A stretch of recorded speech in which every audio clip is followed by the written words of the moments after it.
All right, so the 24-hour rule isn't in effect just yet after the Giants' 17-7 primetime loss to the Bengals on Sunday night. So let's break this thing down, and then we're going to officially put it to bed before we switch over to Eagles Week with our New York Post Giants beat writer Paul Schwartz.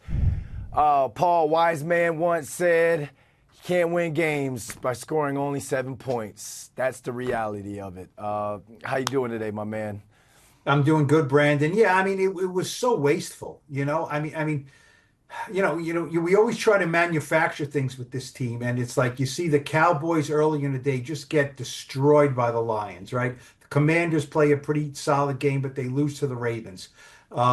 Eagles do not look impressive and have some issues there, and they narrowly beat the Browns. So it's all there for the Giants when they take the field Sunday night at MetLife Stadium, right? I mean, the division is wide open. We're not linking the Giants to a division leader or anything like that, but it's wide open. It's wide open. And they go out and play very hard on defense and they keep the game very close, but they just cannot score. I mean, you cannot score 7 points in an NFL game. And you really can't against let's face it, the Bengals came in giving up what, 28 points a game on defense. Nobody has mistaken them for the Steel Curtain or the Purple People Eaters or any of those great nicknames from years gone by.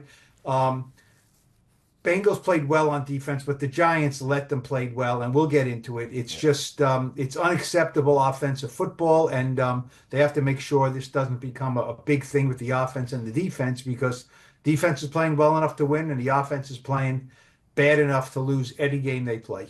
Yeah, we're talking about a Bengals defense that's 31st in points allowed, 26 in total defense, 30th in against the run, and the Giants just couldn't get anything going. But before we break all that down, Paul, there's a huge question mark lingering over a big part of the offense, a big part of this team.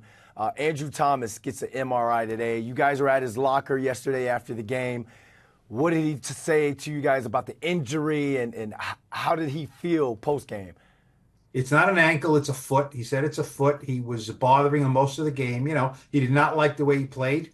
He just didn't like the way he played. He gave up a couple of sacks to a good pass rusher. And afterwards, he didn't say, I'm fine. He certainly didn't say that. He said, I think they had an X-ray after the game, and he said he was told, no, we need to get an MRI to really see what's going on in there. He said it did not feel great. He did not sound great. So obviously, this is something the Giants will all be holding their collective breaths over. He is not replaceable. That's all there is to it. They have to put Josh Azudo in at left tackle. They'll do that, but Andrew Thomas is not replaceable. He's also not had a great season. He's had an okay season. For him, he's had a down season. I think he always has a couple of little things he's battling. This was one that he was battling in this game. So, it was a bad loss, and that would be a devastating loss if he's out for any extended period of time, for any time, really. I mean, the Giants really do not want to take the field at all without him. So we'll have to wait and see. Yeah, I know everyone says next man up, but nothing against Josh Azuda. We're talking about Andrew Thomas, one of the top, I guess, can we say top 5 left tackles in the NFL? So that's, again, everyone's collectively holding their breath to see that the news comes out with him, the MRI, especially going up against Eagles defense, who we know them to have pass rush. But let's get back to the game from last night. Daniel Jones, 22 for 41 of 205 yards, no touchdowns, 1 interception, 11 rushes, 56 yards. Paul, you're in the media, you're in the press box, you were at the beat writers. What were you guys' responses and reactions to Daniel Jones' play last night?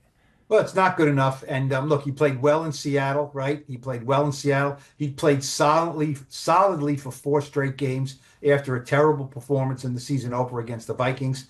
And let's face it, I think we've lowered the bar for Daniel Jones, where the last 4 games he was a solid player, made some winning plays, played well enough to win some of those games, but he never played spectacularly. We don't have a bar set that this guy is going to, just be a difference maker in these games. He's played solidly and avoided mistakes. Well, in this game, he had a terrible interception. I mean, it's just B.J. Hill is bearing down on him, and Daniel's got to throw that ball at B.J. Hill's feet, or he's got to take a sack. That's all there is to it. The arm gets hit, the ball flutters up.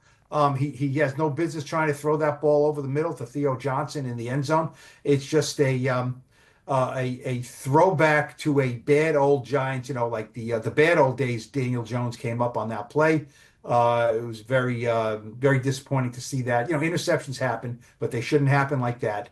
And then throughout the game, his longest completion, Brandon, was 15 yards. That's not NFL football in 2024. It just isn't.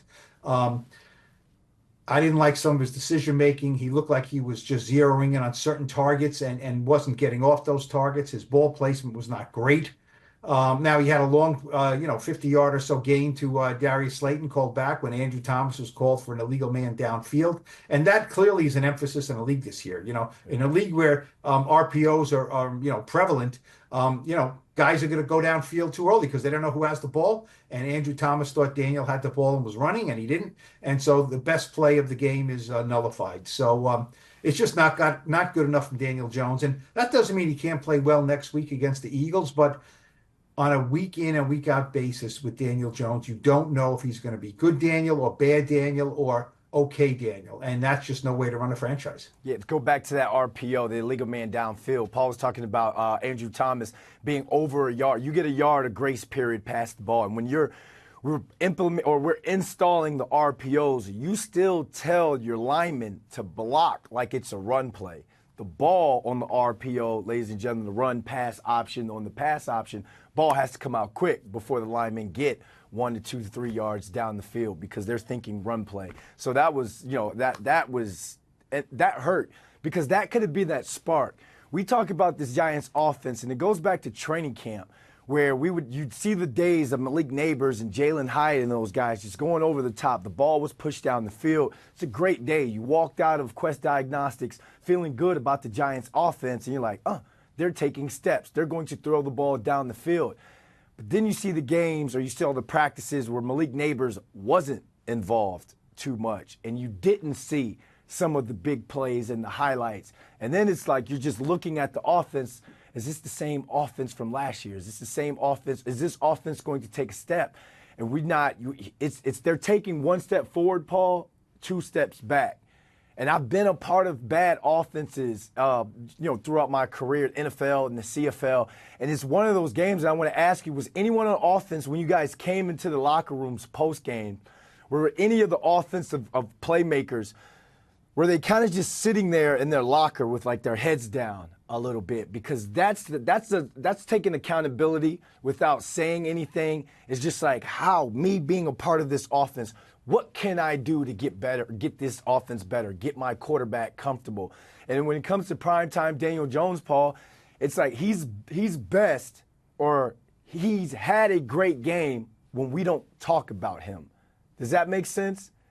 Well, I mean, nationally, obviously, Daniel Jones is a horrendous quarterback on national TV. Usually they're playing better teams. Look, the Bengals were 1-4. They were desperate to win.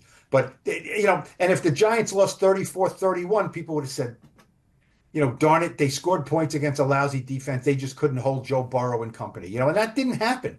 I mean, Joe Burrow, after the game, was talking. He said, I was not making good throws. I got a little spooked by the pass rush. That is a really good pass rush. That's a really good defense. That's supposed to be things the quarterback on the road says after you lose, not after you squeak out a victory. I talked to Darius Slayton after the game, Brandon, in his locker. He was not down. I mean, he was down, but he was standing up. He was speaking. He played hard. We talked in the summer, and we got to stop this talk about this is the best receiving core. Look, Malik Neighbors didn't play. He's their best player. Okay, he didn't play, second straight game. They got by in the first game without him. They did not get by in this game. Probably would have been a little different with him. But, these stats, I mean, Wan'Dale Robinson had 11 targets and he caught 5 passes for 50 yards. There's too many drops. Wan'Dale is not helped by this offense because there's just no openings. And Wan'Dale has to do a better job with some of this, and he doesn't. Slayton, 11 targets, 6 receptions. Some of that's on Daniel Jones. Some of that's on the receivers. I mean, I can't wait for us to talk about the fourth down plays because there were some bad plays with balls, forced into those 2 receivers. And it's just not a healthy way to run an offense when you're going for it on fourth down all the time because you have no faith I don't know. You have no faith in the quarterback. You have no faith in ever getting back down there again.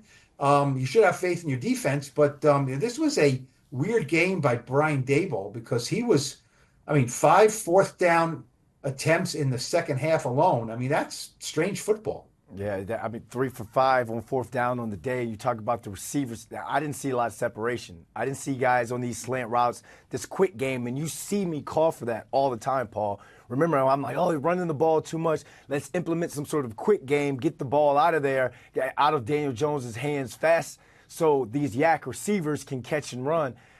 They weren't helping on that end when it comes to route discipline, shaving routes off, getting some sort of separation to get open a throwing lane for Daniel. And because of that, you say, Brian Daboll goes for it on 4th down. He was calling a game like he was trying to keep up with the Bengals offense that luckily the Giants defense was able to keep in check. But you saw him wanting to double down on 10, double down on 11, a couple of times. Hit me on it. Let's play big, because he knew at some point Joe Burrow was going to be Joe Burrow. Jamar Chase was going to be Jamar Chase. But they weren't, right? They never did. They weren't, yeah. They never did. Look, they were good players. We'll talk about how they defended those guys, but I get it. Look, Joe Burrow runs 47 yards on a freak play for a touchdown, okay? I mean, that shouldn't happen, but, he noticed they're in man, they're down a field, he sees an opening, the edge is not really where it needs to be, but, okay, that's a freak play. That's not grinding the defense down. Yeah. Look, Brandon, your father's a coach, right? Football coach. I mean, you've seen a lot of decision-making. The Giants are down 7-0 at halftime, right? They get the ball, right? They get the ball. They're doing their first series. It's 4th and 2 on their own 38. They're down 7. When he kept his offense on, okay, what is he trying to draw them off sides and then punt? I could not believe that Brian Daboll went for there. Why? What is the rationale behind going for it there? You're on your own 38-yard line. You haven't been moving the ball. You haven't been at that point. They had no running game. I mean, Tyrone Tracy had 3 carries for 3 yards at halftime. They got better in the second half. But there was no way Brian Daboll can say 4th and 2, we can line up and run the ball, okay? It's not 4th and 1 for a quarterback sneak. It's 4th and 2. So they throw, Daniel Jones fades back and forces the ball into Wandale. There is, as you said, 0 separation. And Mike Hilton easily breaks up the pass. Hands the Bengals the ball on the Giants 38. Now, that should have come back and cost the Giants, and it didn't, because the Bengals subsequently fumbled. Zach Moss fumbled the ball away on that series, but that doesn't mean it was a good decision.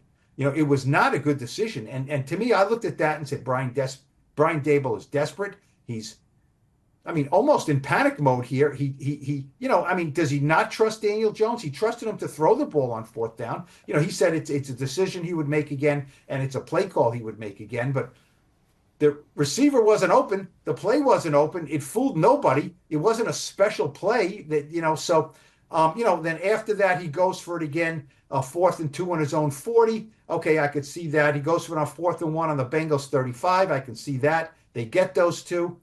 Down 7, he goes for it on 4th and 1 on the Bengals 46. That's okay. Daniel Jones, quarterback sneak, gets it because that's too long of a field goal. And then after that, what happens?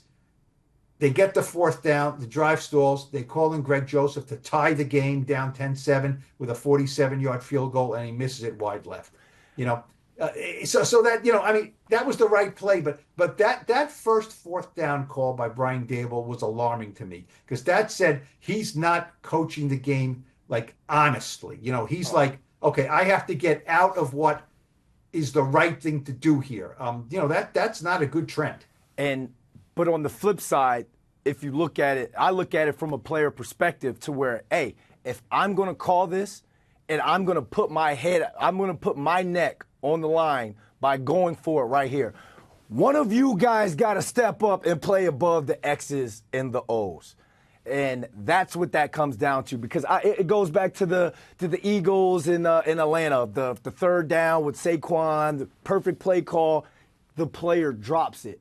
At some point, you got to play above the X's and O's and conventional thinking when it comes to play calling and all. So Coach Daboll's going to own it. He'll probably jump on that grenade, probably shouldn't have called it, but he's going to look in that offensive meeting room when they're breaking down the tape.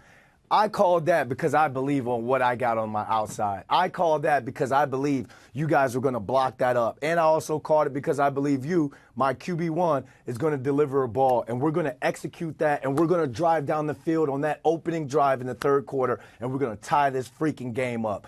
That's why I called that. So it's not conventional in the sense to how everyone will look at it. And then you look on, Monday morning TV.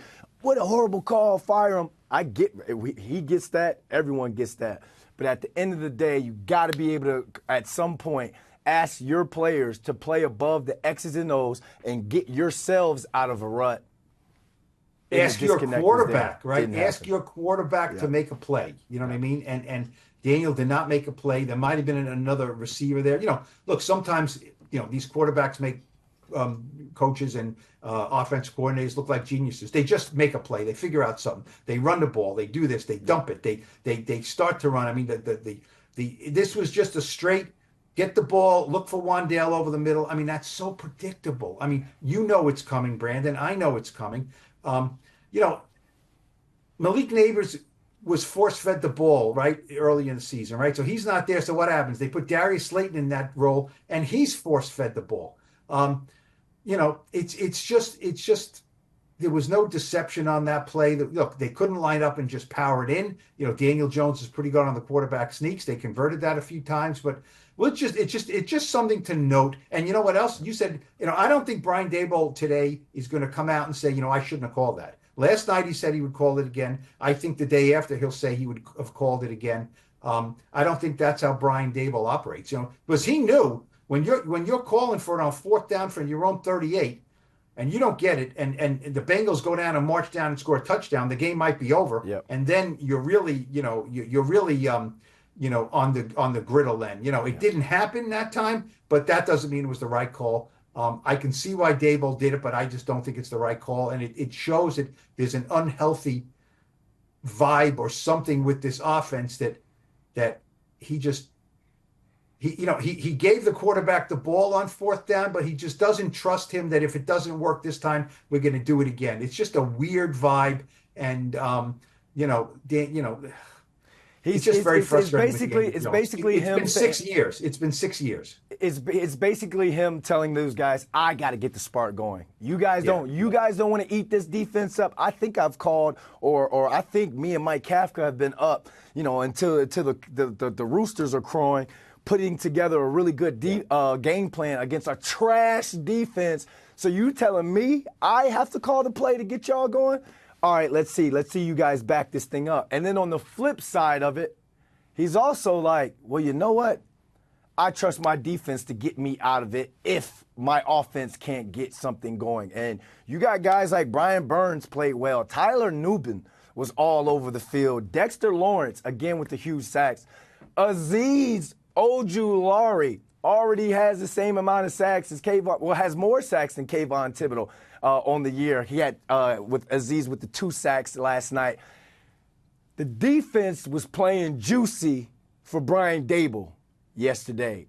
Defense was like, all right, we're going to smoke a cigar with Dabes after this win because we got your back. Do what you got to do to get the offense going, Dabes. Defensively over here, we got your back. And I remember I was on the sideline for the fourth quarter getting ready, and it was right before that fumble that I wished Jason Pinnock would have jumped on.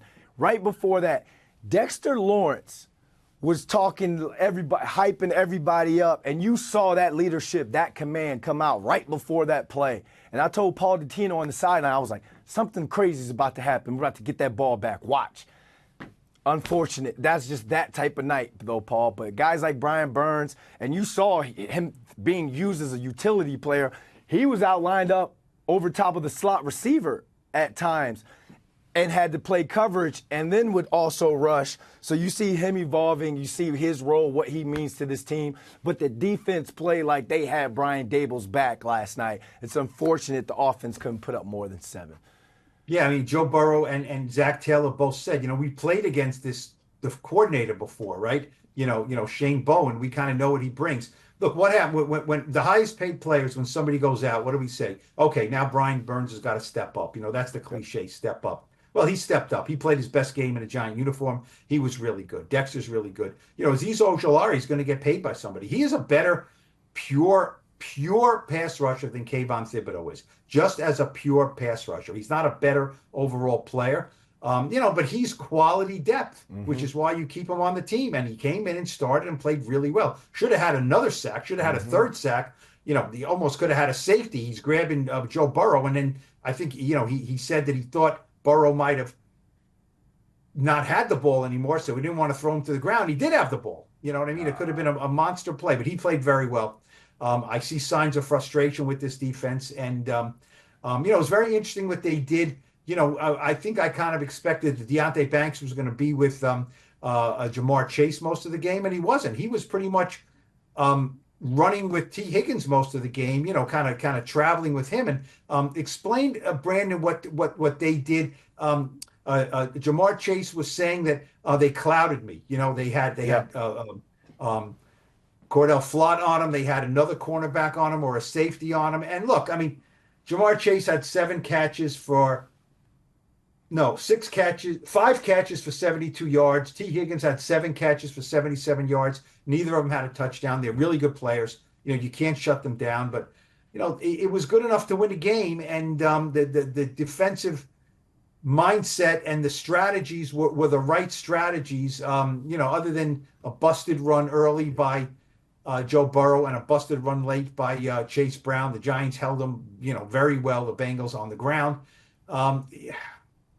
It's good enough to win. Yes, the ball is literally laying there for Jason Pinnock to fall on, and he didn't. Mike McFadden with another big play with a forced fumble. But, and then the next play, Chase Brown goes 30 yards, and the game's basically over. So that's rough. But the defense shouldn't have to pitch almost a shutout to win these games. Yeah, you see a defense that believes in themselves. Shout out to Shane Bowen. He deserves a beer for the way he called that game, the way they got after Joe Burrow. And Paul, that's the ultimate,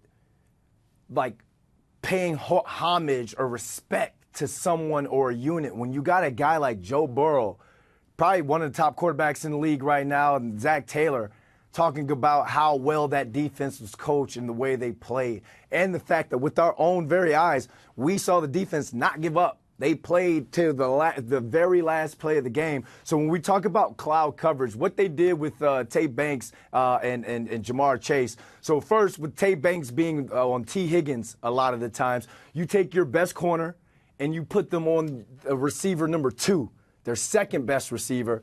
Now you take a Cordell Flott, your second best corner, and cloud coverage, you play him and you have a safety over the top. So in essence, you're doubling Jamar Chase, but you're not taking your cornerback 1 away from T. Higgins is a receiver 1 and a lot of offenses. So now you've got Banks on him, and then you're doubling Jamar Chase, and you had a corner pressed on him, cloud pressed because the C for the corner, he has the force, but the cloud, he's on him, he's pressing him, trying to disrupt them at the line, and then don't worry, you got safety over the top to help you out. So you mentioned those numbers. Someone can look at it like, well, he had 5 for 77. T. Higgins had 5.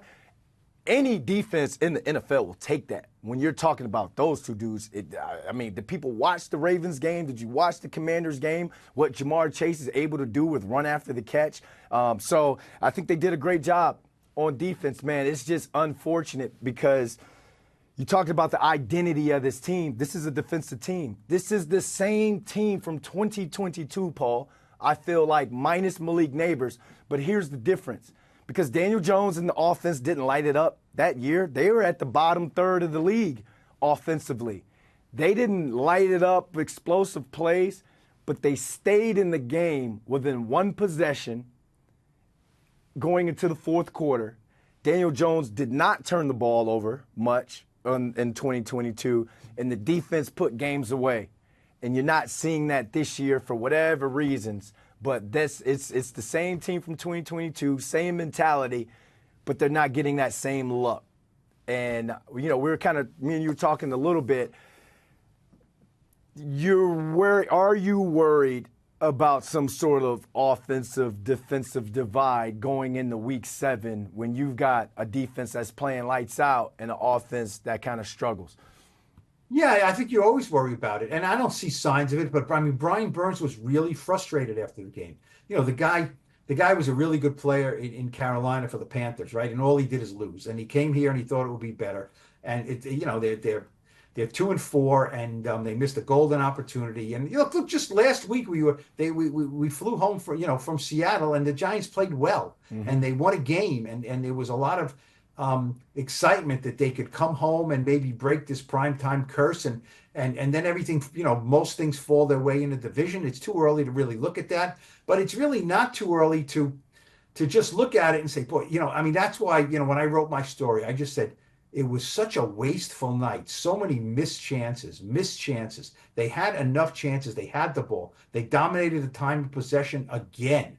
Again. I mean, the defense was on the field for 53 plays and the offense was on the field for 79. I mean, that's what you want. I mean, the defense is getting a huge break from the offense. The only thing the offense is doing for the defense is they're keeping them off the field. The offense is controlling the ball. They just can't put it in the darn end zone. Yeah.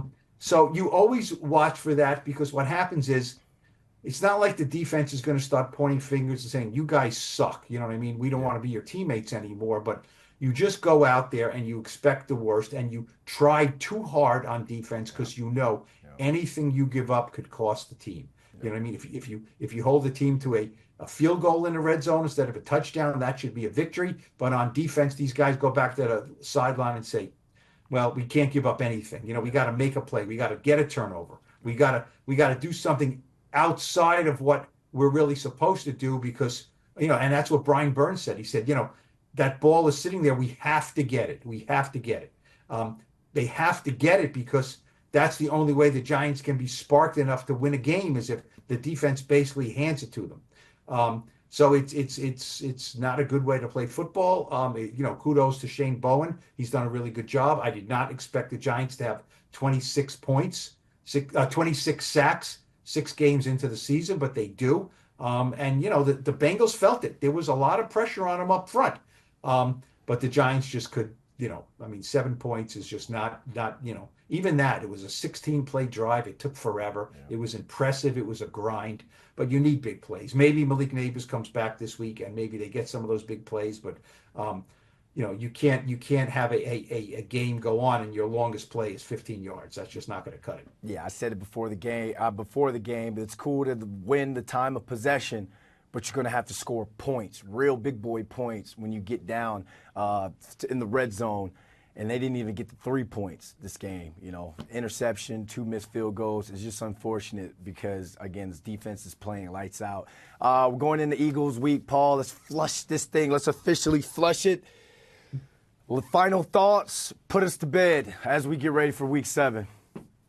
Well, they had a great chance, as I said, and now they're 2-4, and they're, the division's not great, and they're in last place. They're looking up at everybody. They're still entrenched in last place.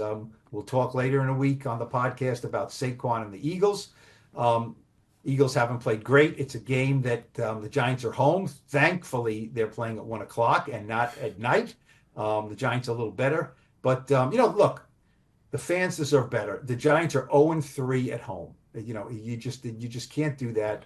They honored the 2007 and 2011 Super Bowl teams. Those guys all came out on the field. These have to do a really rushed and quick halftime ceremony, and the Giants are losing 7-0. They're in the game, but their offense is awful and shut out in the first 30 minutes. So, Bob Papa has to run out there and try to juice up the crowd that was not juiced up by the current Giants team. And, all those great players come out again, and then the Giants, do very little and lose again. 17-7 is that's not a score I would have predicted for this game at all. I didn't think the Giants could hold the Bengals to 17, and I thought I didn't think the Giants could hold themselves to only 7 points against this defense, but it happened. Remember in week 3, the Cowboys came in with one of the worst run defenses after 3 games in NFL history, and what happened? The Giants did nothing against them. So that's the frustrating thing. They play well and do the ball and move the ball well in Seattle. The next week they do very little. You don't know there's nothing that Brian Daboll and his offense can hang their hat on. You know what I mean? We can protect the quarterback. Last night they didn't do a great job with that. We can run the ball. They did nothing in the first half with that. We can get some deep shots with Malik Neighbors. Well, Malik Neighbors is not on the field. Daniel Jones can run the ball. Sure, he can run it, but you know, Joe Burrow ran it better than him last night, and that shouldn't happen. We can keep the chains moving. Giants did that a little bit, but they can't pick up anything and can't sustain enough. They can't get the ball in the end zone. They get some bad, I think 5 for 15 on third down. So it's a mess on offense, and Daniel Jones can't. He's not going to be benched. Brian Daboll's not going to get rid of him, so they have to figure out a way to make it work, and maybe it just isn't going to. Whew, that's a lot to unpack there, man. Yeah. But we can officially flush that Week 6 loss. It's time to look on because Saquon's coming to town. This would be a double win. For the fan base, this could count as 2 wins to be able to beat Saquon coming home and then to be able to beat the Eagles. The Eagles. So, and shout out to the Bengals fans, nicest fan base I've ever seen before in my life, Paul. And the tailgates and all, they were just such nice people, dressed in all their weird clothes and stuff like that. So, glad they had a good time. But we're going to put this thing to bed now. For Paul Schwartz, I'm Brandon London. We'll see you guys Thursday for the Blue Rush Preview Show.